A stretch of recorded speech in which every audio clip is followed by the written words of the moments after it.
بسم اللہ الرحمن الرحیم۔ سوال ہے، کلو نفس ذائقۃ الموت، ہر جاندار کو موت کا مزہ چکھنا ہے، یہ قرآن کی کون سی صورت میں ہے؟ آیت نمبر کیا ہے؟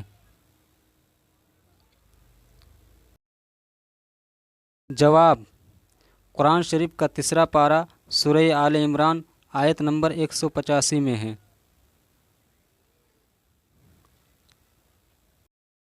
سوال ہے، کسی مومن کی موت کی خبر سن کر کیا پڑھنا چاہیے؟ جواب، انا للہ و انا الیہ راجعون پڑھنا چاہیے۔ سوال ہے، روح قبض کرنے والے فرشتے کا نام کیا ہے؟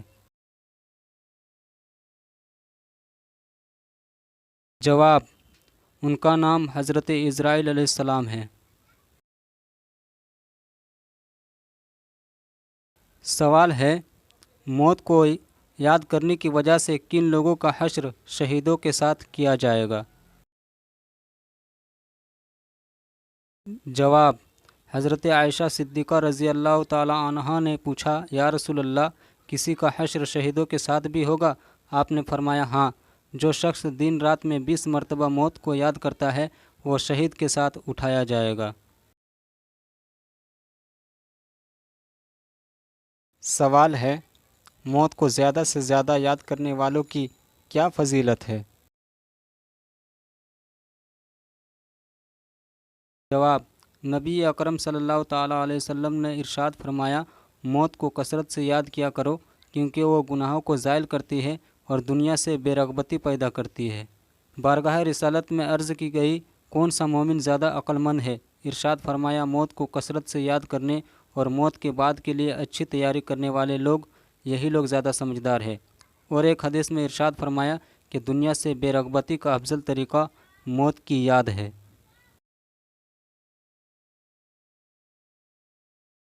سوال ہے، جاگنے کے وقت یعنی کسی کی موت عنقریب ہے تو اس کے سامنے کیا پڑھنا چاہیے؟ جواب، اگر کوئی شخص حالت نزاع میں ہو تو سنت یہ ہے کہ اس کو قبلہ کی طرف متوجہ کر کے لٹا دیا جائے، بشرط یہ کہ اس کو تکلیف نہ ہو، ورنہ اسی طرح چھوڑ دیا جائے اور اس کے قریب اس کے رشتہ دار کلمہ طیبہ کلمہ شہادت کی تلقین کرے۔ تلقین کا مطلب یہ ہے کہ مرنے والے کے پاس خود کلمہ پڑھتے رہیں کہ جسے سن کر نزاع میں مبتلا شخص خود کلمہ پڑھ لے، لیکن اس کو کلمہ پڑھنے کا حکم نہ دیا جائے اور اس کے قریب سورہ یاسین کی تلاوت کی جائے۔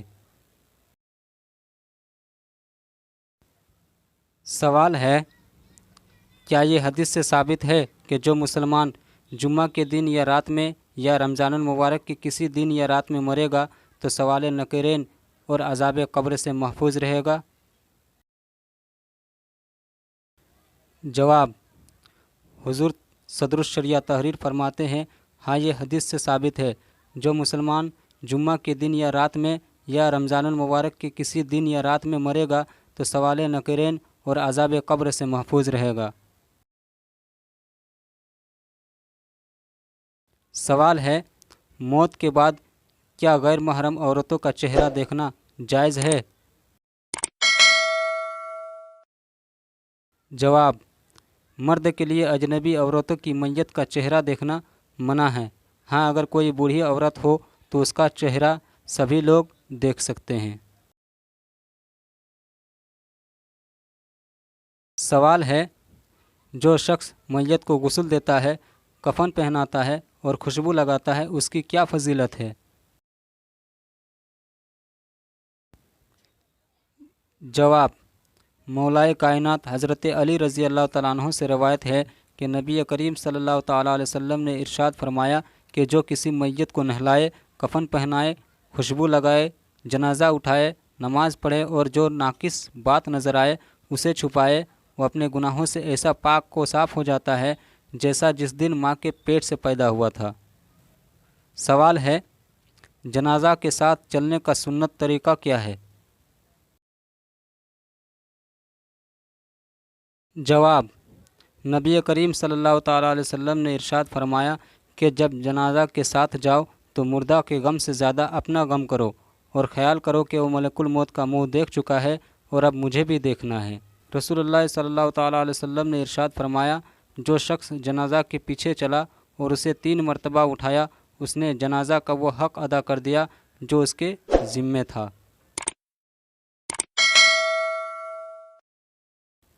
سوال ہے، جو شخص جنازہ کے ساتھ چلتا ہے اور جنازہ کا ساتھ دیتا ہے اس کی کیا فضیلت ہے؟ جواب، نبی کریم صلی اللہ تعالیٰ علیہ وسلم کا فرمان عالی شان ہے، جب کوئی جنتی شخص فوت ہو جاتا ہے تو اللہ تعالیٰ حیا فرماتا ہے کہ ان لوگوں کو عذاب دے جو اس کے جنازہ لے کر چلے اور جو اس کے پیچھے چلے اور جنہوں نے اس کی نماز جنازہ ادا کی۔ حضرت داؤد علیہ السلام نے بارگاہ خداوندی میں یہ عرض کی کہ یا اللہ، جس نے محض تیری رضا کے لیے جنازے کا ساتھ دیا اس کی کیا جزا ہے؟ تو اللہ تعالیٰ نے فرمایا، جس دن وہ مرے گا تو فرشتے اس کے جنازے کے ساتھ چلیں گے اور اس میں اس کی مغفرت میں کروں گا۔ سوال ہے، جو شخص کسی بندہ مومن کو دفنانے کے لیے قبر کھودتا ہے تو اس کی کیا فضیلت ہے؟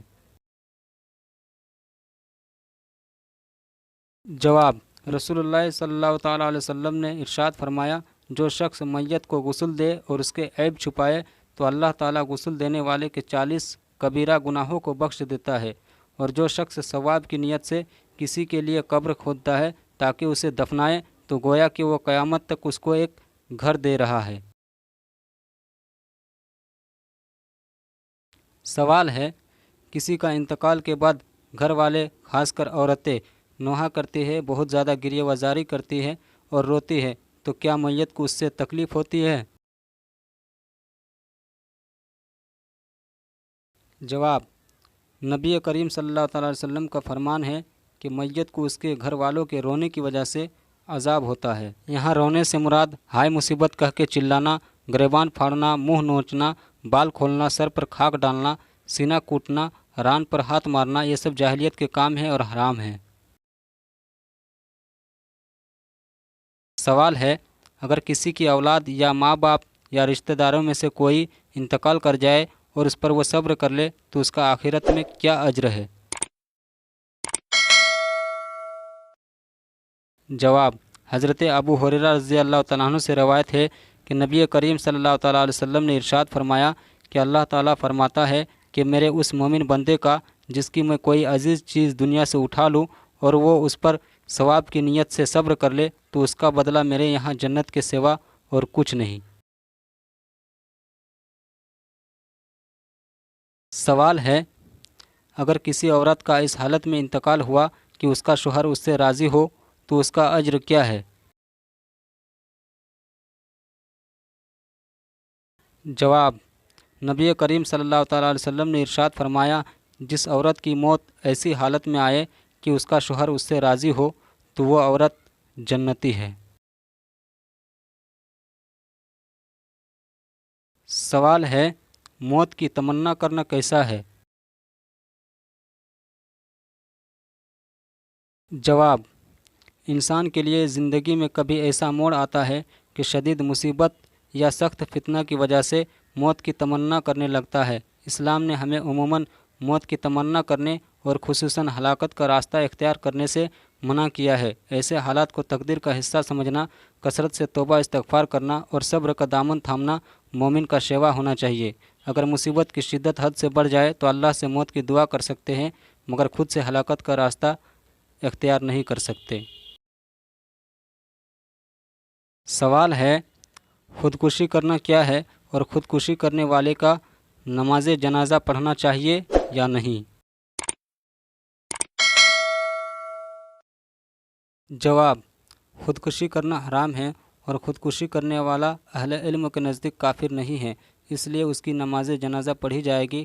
البتہ صاحب علم و تقوی لوگوں کی نصیحت کے لیے اس جنازہ میں شریک نہ ہو تو بہتر ہے۔ جب خودکشی کرنے والا کافر نہیں ہے تو اس کے لیے دعائے مغفرت کرنا اور تعزیت کرنا جائز ہے۔ نبی کریم صلی اللہ تعالیٰ علیہ وسلم نے خودکشی کرنے والے کی نماز جنازہ میں شرکت نہیں فرمائی، مگر صحابہ کرام کو اجازت دی کہ اس کی نماز جنازہ ادا کرے۔ دراصل آپ کا یہ عمل خودکشی سے نفرت پر محمول ہے۔ سوال ہے، خودکشی کرنے والوں کے لیے آخرت کا کیا عذاب و عتاب ہے؟ جواب، نبی کریم صلی اللہ تعالیٰ علیہ وسلم نے ارشاد فرمایا، جس شخص نے خود کو پہاڑ سے گرا کر ہلاک کیا تو وہ دوزخ میں جائے گا، ہمیشہ اس میں گرتا رہے گا اور ہمیشہ ہمیشہ وہیں رہے گا۔ جس شخص نے زہر کھا کر اپنے آپ کو ختم کیا تو وہ زہر دوزخ میں بھی اس کے ساتھ میں ہوگا، جسے وہ دوزخ میں کھاتا ہوگا اور ہمیشہ ہمیشہ وہیں رہے گا۔ جس شخص نے اپنے آپ کو لوہے کے ہتھیار سے قتل کیا وہ ہتھیار اس کے ہاتھ میں ہوگا، جسے وہ دوزخ کی آگ میں ہمیشہ اپنے پیٹ میں مارتا رہے گا اور ہمیشہ ہمیشہ وہیں رہے گا۔ سوال ہے، اللہ تعالیٰ کن لوگوں پر موت کو آسان فرما دیتا ہے؟ جواب، سیدنا جابر رضی اللہ تعالیٰ عنہ سے روایت ہے کہ نبی کریم صلی اللہ تعالیٰ علیہ وسلم نے فرمایا کہ جس شخص میں 3 خوبیاں موجود ہوں گی اللہ تعالیٰ اس کی موت آسان فرما دے گا اور اسے جنت میں داخل فرما دے گا۔ کمزوری پر نرمی کرنا، والدین سے شفقت کرنا اور غلاموں کے ساتھ حسن سلوک کرنے والے کو جنت میں داخل فرما دے گا۔ ایک دن مرنا ہے آخر تو موت ہے، کر لے جو کرنا ہے آخر تو موت ہے۔ تو نے منصب بھی اگر پایا تو کیا، دبدبہ اپنا بھی دکھلایا تو کیا، مال و زر بھی ہاتھ آیا تو کیا، مکان بھی عالیشان بنوایا تو کیا۔ ایک دن مرنا ہے آخر تو موت ہے، کر لے جو کرنا ہے آخر تو موت ہے۔ بحر غفلت میں رہنا یہ تیری ہستی نہیں، دیکھ نادا جنت اس قدر سستی نہیں، رہ گزر دنیا ہے یہ ہمیشہ کی بستی نہیں، جگہ یہ عیش و عشرت و مستی نہیں۔ ایک دن مرنا ہے آخر تو موت ہے، کر لے جو کرنا ہے آخر تو موت ہے۔ حسن ظاہر پہ دنیا کی اگر تو جائے گا، عالم فانی سے ہمیشہ دھوکہ تو کھائے گا، یہ منقش سانپ ہے تجھے تو ڈس جائے گا، رہنا غافل ہرگز یاد رکھ پچھتائے گا۔ ایک دن مرنا ہے آخر تو موت ہے، کر لے جو کرنا ہے آخر تو موت ہے۔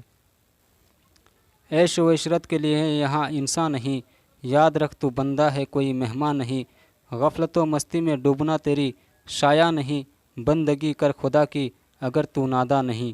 ایک دن مرنا ہے آخر تو موت ہے، کر لے جو کرنا ہے آخر تو موت ہے۔ آخرت کی فکر یہاں کرنی ہے ضرور، جیسی کرنی ویسی تو بھرنی ہے ضرور، عمر یہ تمام ایک دن گزرنی ہے ضرور، قبر میں میت سب کی اترنی ہے ضرور۔ ایک دن مرنا ہے آخر تو موت ہے، کر لے جو کرنا ہے آخر تو موت ہے۔ میرے پیارے دوستو، آج کی اس ویڈیو میں ہمیں حدیث پاک کے ذریعے سے موت کے متعلق بہت ساری معلومات ہوئی۔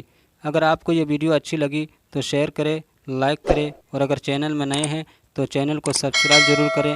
اللہ تعالیٰ کی بارگاہ میں دعا ہے کہ جتنی بھی باتیں بتائی گئی ہم تمام مسلمانوں کو اس پر عمل کرنے کی توفیق عطا فرمائے۔ آپ بھی بولیے آمین۔